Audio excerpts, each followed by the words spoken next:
Selamat berjumpa kembali pada materi teknologi digital.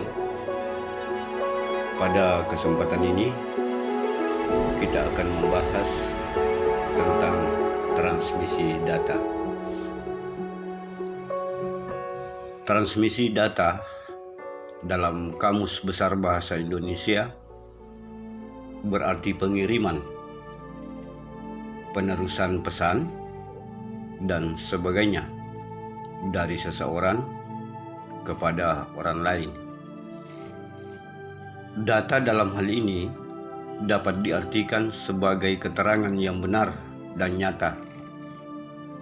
Dengan demikian, kata transmisi data dapat diartikan sebagai pengiriman pesan berupa keterangan yang benar dan nyata. Dalam perkembangannya, pengiriman data dapat berupa pesan singkat, gambar, maupun dalam bentuk video. Pengiriman atau penerusan data dapat dilakukan dengan dua cara, yaitu secara analog dan secara digital. Pada sistem transmisi data analog, setidaknya dibutuhkan amplifier di sepanjang jalur transmisi. Setiap amplifier menghasilkan penguatan atau gain, baik menguatkan sinyal pesan maupun noise tambahan yang menyertai di sepanjang jalur transmisi tersebut. Sementara pengiriman pada sistem data digital atau data dari perhitungan bilangan biner, fungsi amplifier digantikan dengan regenerative repeater yang berfungsi selain menguatkan sinyal, juga membersihkan sinyal tersebut dari noise atau kebisingan. Pada sinyal unipolar baseband, sinyal input hanya mempunyai dua nilai, 0 atau 1. Jadi repeater harus memutuskan mana dari kedua kemungkinan tersebut yang boleh ditampilkan pada interval waktu tertentu untuk menjadi nilai sesungguhnya pada penerima. Berikut secara terpisah kita uraikan masing-masing sistem transmisi data. Yang pertama adalah sistem transmisi data analog. Sinyal analog adalah sinyal dalam bentuk gelombang yang kontinu. Sinyal ini membawa informasi dengan mengubah karakteristik gelombang. Parameter atau karakteristik terpenting yang dimiliki oleh isyarat analog adalah amplitudo atau simpangan maksimum gelombang dan frekuensi atau banyaknya getaran yang terjadi dalam setiap detiknya. Isyarat analog dinyatakan dengan gelombang sinus. Hal ini didasarkan pada kenyataan bahwa berdasarkan analisis Fourier atau proses matematika yang digunakan untuk memecahkan masalah gelombang kompleks, suatu sinyal analog dapat diperoleh dari perpaduan sejumlah gelombang sinus. Dengan menggunakan sinyal analog, maka jangkauan transmisi data dapat mencapai jarak yang lebih jauh.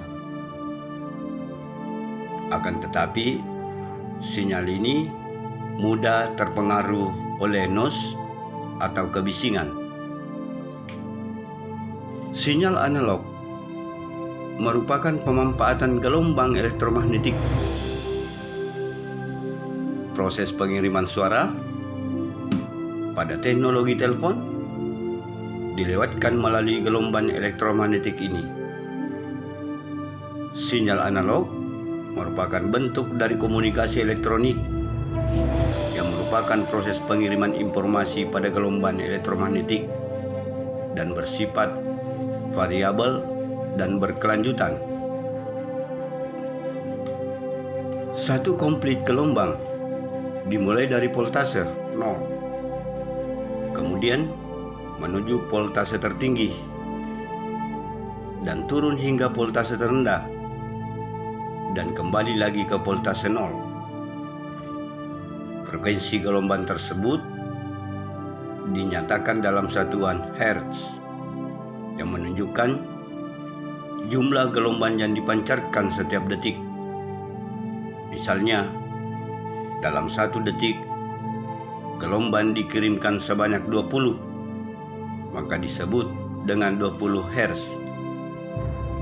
Contoh sinyal gambar pada televisi atau suara pada radio yang dikirimkan secara berkesinambungan.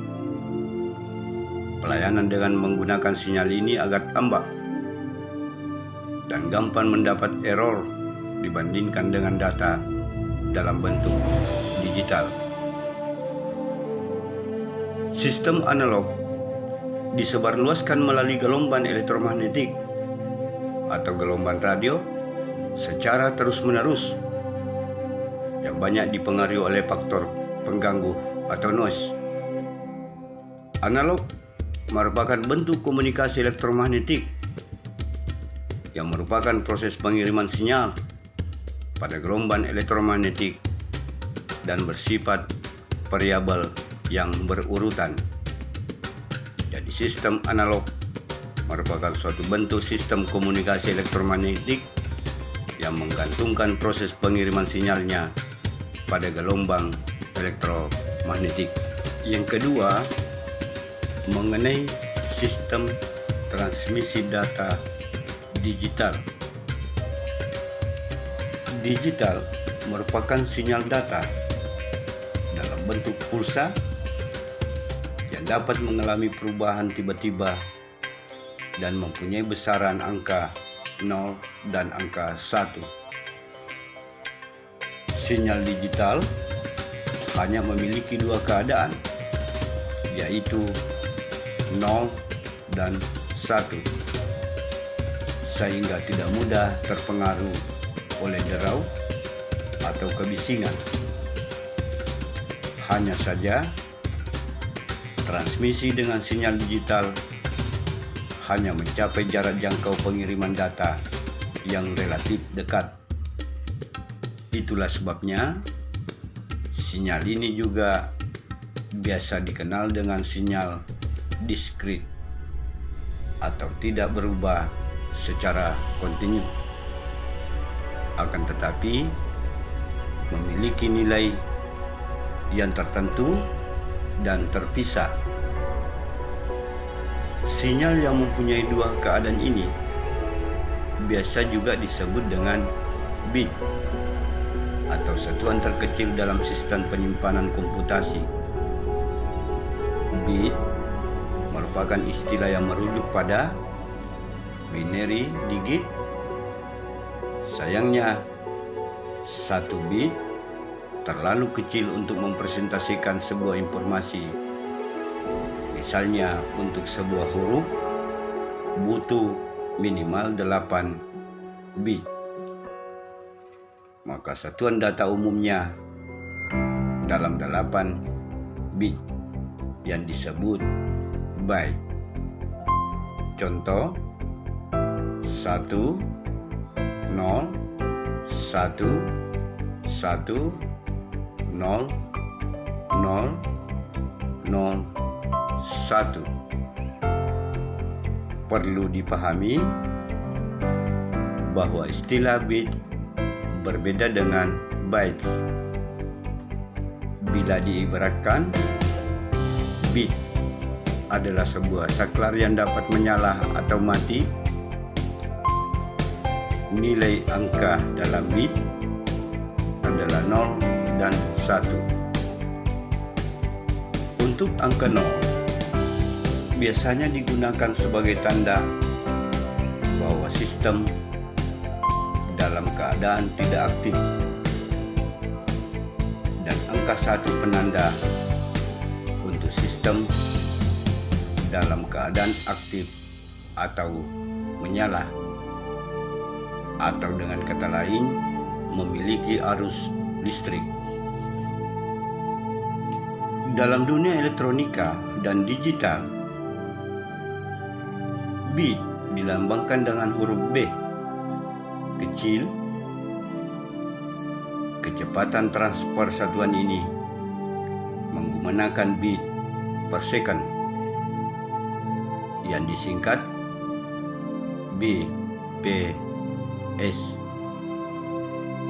di mana kapasitas dan ukuran kecepatan transfer data diatur melalui gain-weight. Secara umum, jumlah kemungkinan nilai yang terbentuk oleh kombinasi n bit adalah sebesar 2⁸ sama dengan 256, atau dengan kata lain mewakili angka 0 sampai angka 255. Sementara istilah byte merupakan gabungan dari 8 angka bit, atau dengan kata lain 1 bit sama dengan 8 byte. Satuan bytes ditulis dengan huruf B besar. Sebagai contoh misalnya, sebuah provider menawarkan kecepatan 7,2 Mbps, maka kecepatan sebenarnya untuk download kita tinggal membagi angka 7,8 dibagi 8 dengan asumsi bahwa 1 byte sama dengan 8 bit. Maka kecepatan download data kita adalah 900 kbps. Berikut contoh dalam penggunaan byte dengan transmisi data di jaringan komputer. Alamat IP misalnya, dalam jaringan internet, protokol versi 4, IPv4, terdiri dari 32 bits atau 4 bytes. Misalnya alamat IP 192.168.0.1. Artinya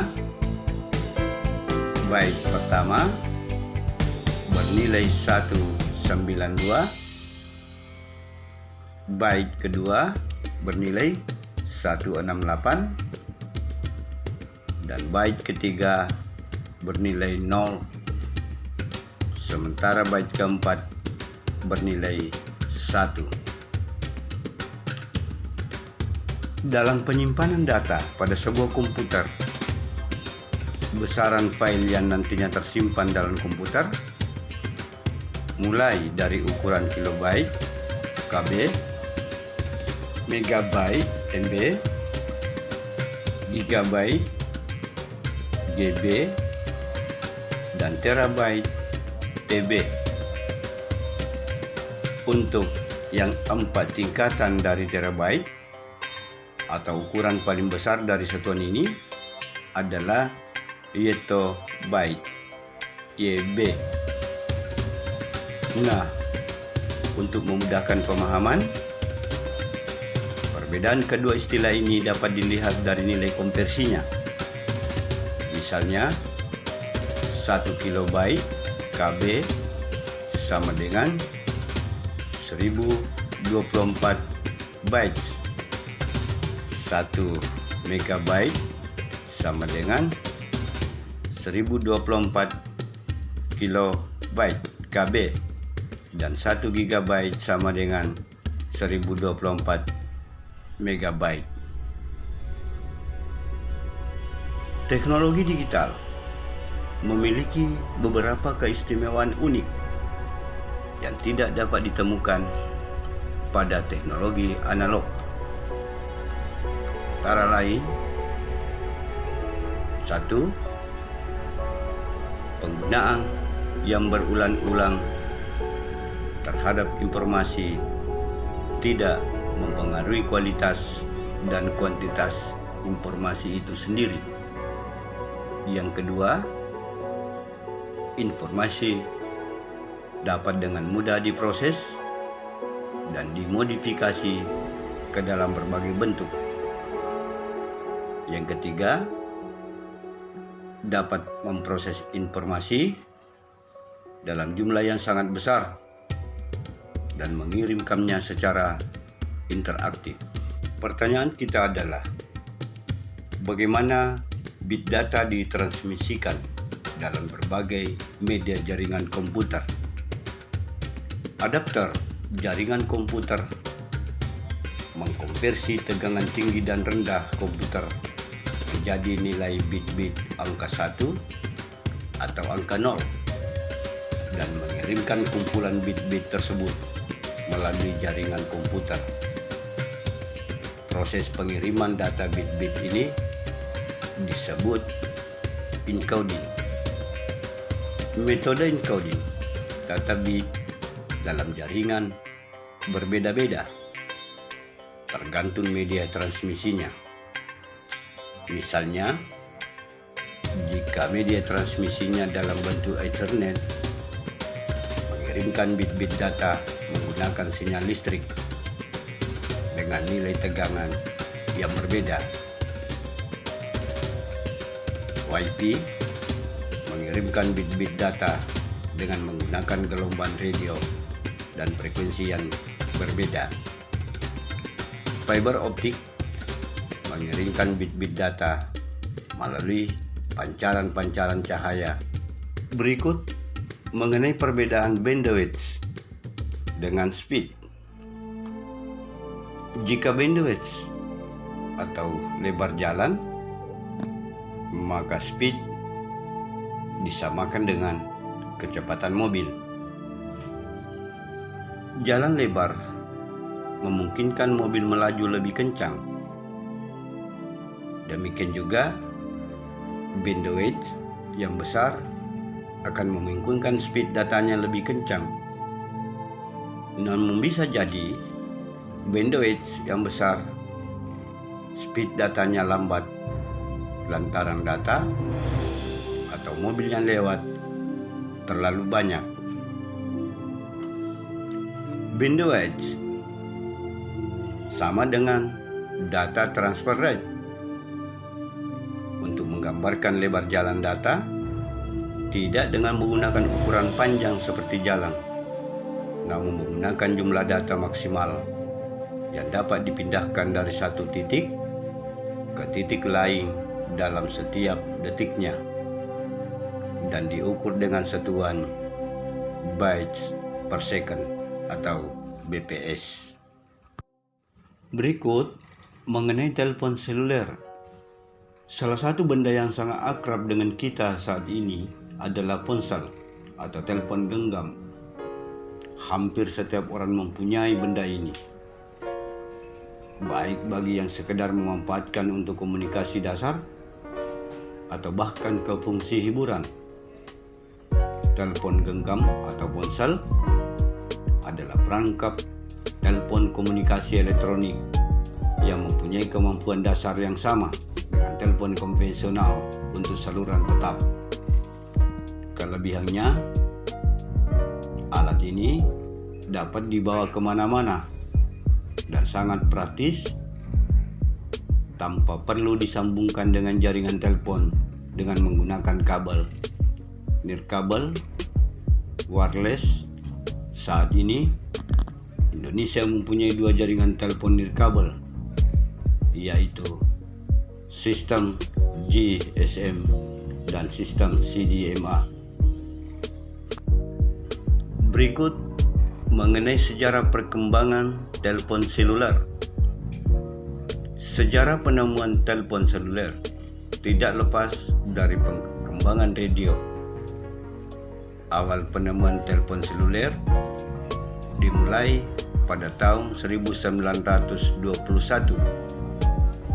ketika Departemen Kepolisian Detroit, Michigan mencoba menggunakan telepon mobil satu arah.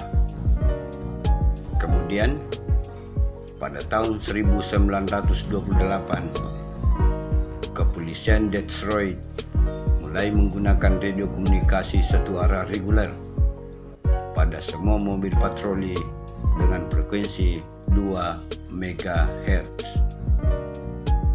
Pada perkembangan selanjutnya, radio komunikasi berkembang menjadi dua arah dengan frekuensi modulated atau FM.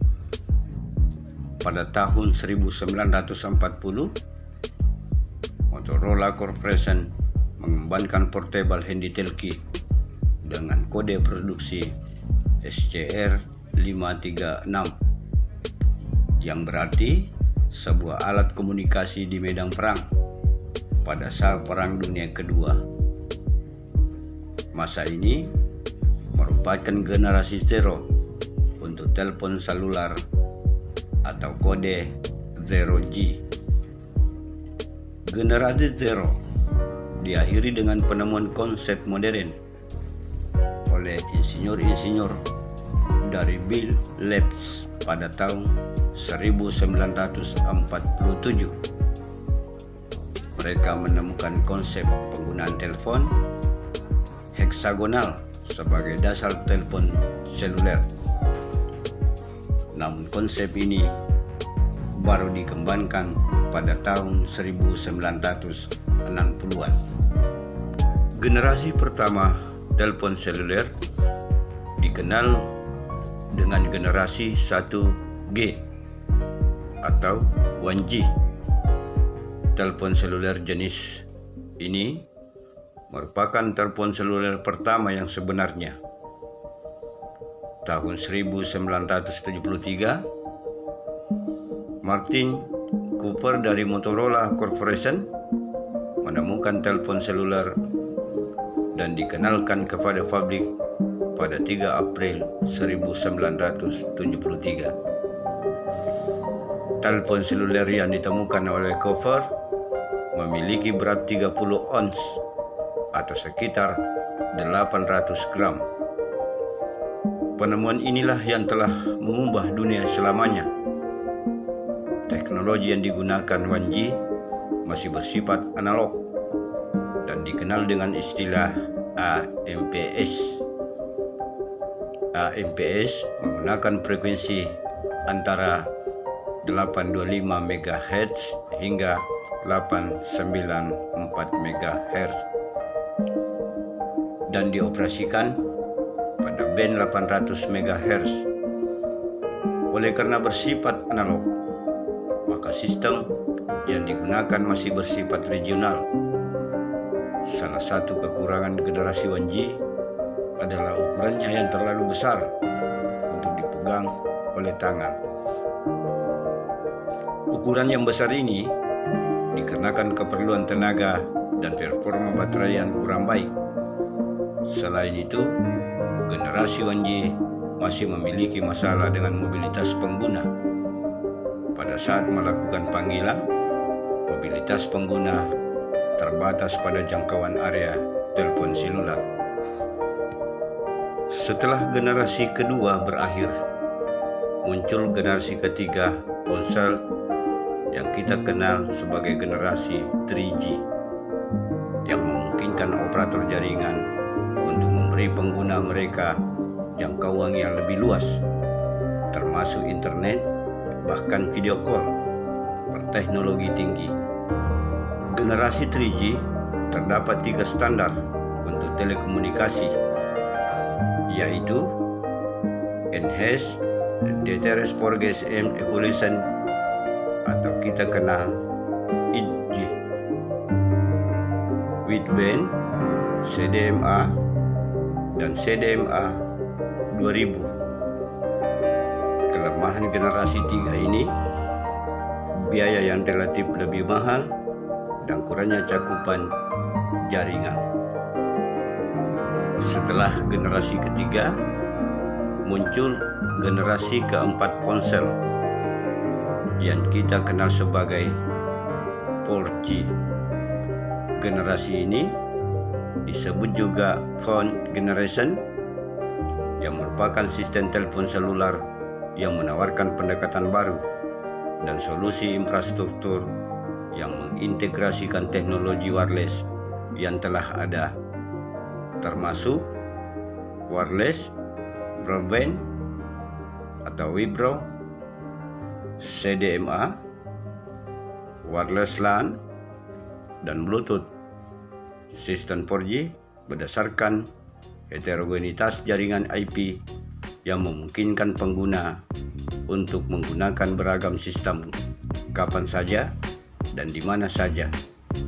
4G juga memberikan penggunanya kecepatan tinggi, volume tinggi, kualitas baik, jangkauan global, dan fleksibilitas untuk menjelajahi berbagai teknologi berbeda, memberikan pelayanan pengiriman data yang cepat untuk mengakomodasi berbagai aplikasi multimedia seperti video, conferencing, dan game online. Cara kerja telepon seluler. Pertama, panggilan dari telepon genggam ke telepon rumah. Ketika melakukan panggilan dari telepon genggam ke telepon rumah biasa, panggilan tersebut akan dihantarkan melalui antena wireless terdekat dan akan diubah oleh pengantar wireless ke sistem telepon landline tradisional. Panggilan tersebut kemudian akan langsung diarahkan ke jaringan telepon tradisional dan ke orang yang menjadi tujuan panggilan. Yang kedua, panggilan dari telepon genggam ke telepon genggam. Ketika melakukan panggilan dengan cara ini, panggilan akan dirutekan melalui jaringan landline kepada pengantar wireless, penerima, atau akan dirutekan dalam jaringan wireless ke tempat seluler terdekat dengan orang yang menjadi tujuan panggilan. Pada saat berbicara di telepon genggam akan menangkap suara dan mengubah suara menjadi energi frekuensi radio atau gelombang radio. Gelombang radio akan berjalan melalui udara hingga menemukan penerima di stasiun dasar terdekat. Stasiun dasar kemudian akan mengirim panggilan tersebut melalui jaringan wireless hingga sampai pada orang yang menjadi tujuan telepon. Ketiga, panggilan jarak jauh. Ketika melakukan panggilan terhadap seseorang yang berada sangat jauh, panggilan akan dirutekan pada pusat pertukaran jarak jauh yang menyambungkan panggilan antar negara atau seluruh dunia melalui kabel fiber optik. Demikian penjelasan kali ini, semoga bermanfaat. Terima kasih atas segala perhatiannya. Assalamualaikum warahmatullahi wabarakatuh.